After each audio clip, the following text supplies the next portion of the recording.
Dunia ya leo si ile ya jana. Mambo yamebadilika kwa kasi ya ajabu mpaka wahenga wangesema hapa kuna upepo wa kisurisuri, yaani upepo wa mabadiliko usio wa kawaida. Leo hatuzungumzii tena urembo wa kawaida wala upasuaji wa kubadilisha maumbo ya mwili pekee. Sasa dunia imeingia katika hatua mpya kabisa ya urembo unaotengenezwa, hatua ambayo inazidi kuyumbisha mipaka kati ya uhalisia na uigizaji. Amini usiamini, dunia imefika mahali ambapo uso wa binadamu unaweza kuvuriwa na kuvalishwa kama nguo ya kawaida. Hili si jambo la hadithi wala filamu za uongo wa kisayansi, na uhalisia mpya unaoanza kutikisa mitandao ya kijamii na kubadilisha kabisa maana ya urembo duniani. Kwa miaka mingi binadamu amekuwa akiboresha muonekano wake kwa hatua mbalimbali. Kulianza na urembo wa asili, si ndio? Ambapo mtu alikubaliwa jinsi alivyo. Baadaye vikaja vipodozi vilivyoongeza mvuto wa uso, kisha upasuaji wa plastic,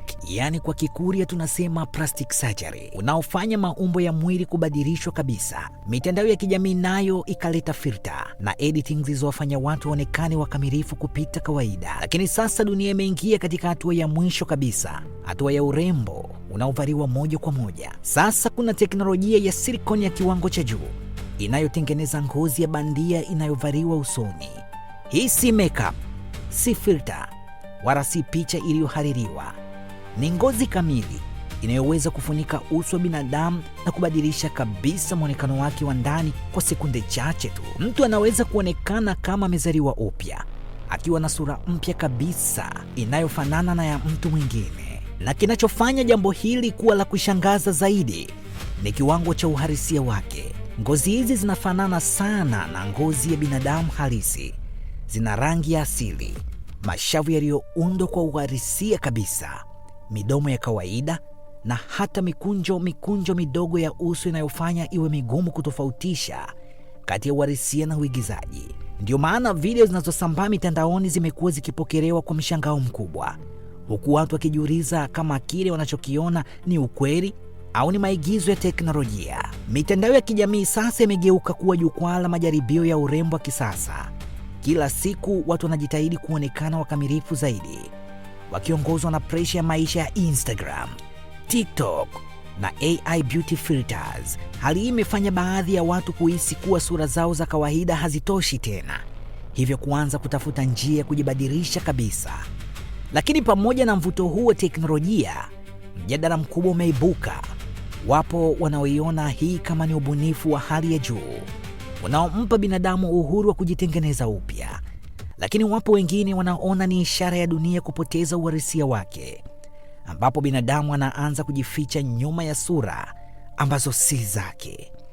Wataalamu wa saikolojia wanasema kuwa mitandao ya kijamii imeongeza presha kubwa ya urembo, ambapo watu wanajilinganisha kila mara na picha za video zilizoboreshwa.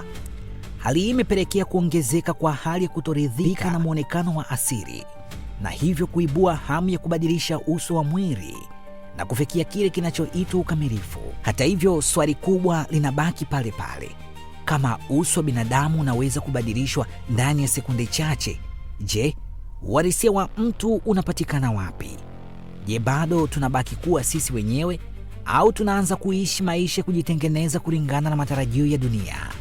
Wahenga walisema usione vyaelea vimeundwa, na leo msemo huo unaonekana kupata tafsiri mpya kabisa. Kila kinachoonekana kama uhalisia kinaweza kuwa kimeundwa kwa ustadi wa hali ya juu nyuma ya pazia la teknolojia. Kadri dunia inavyozidi kusonga mbele, mstari kati ya uhalisia na uigizaji unazidi kufifia. Na huenda swali muhimu zaidi ni kuhusu urembo pekee, bali kuhusu binadamu mwenyewe. Je, bado tunajijua kama tulivyo au tumeshageuka kuwa matoleo ya kile dunia inachotaka tuwe? Mimi ni Joseph mwana wa Isangura, na hii ni habari fupi mahiri kwa Afrika, Media Wire Express.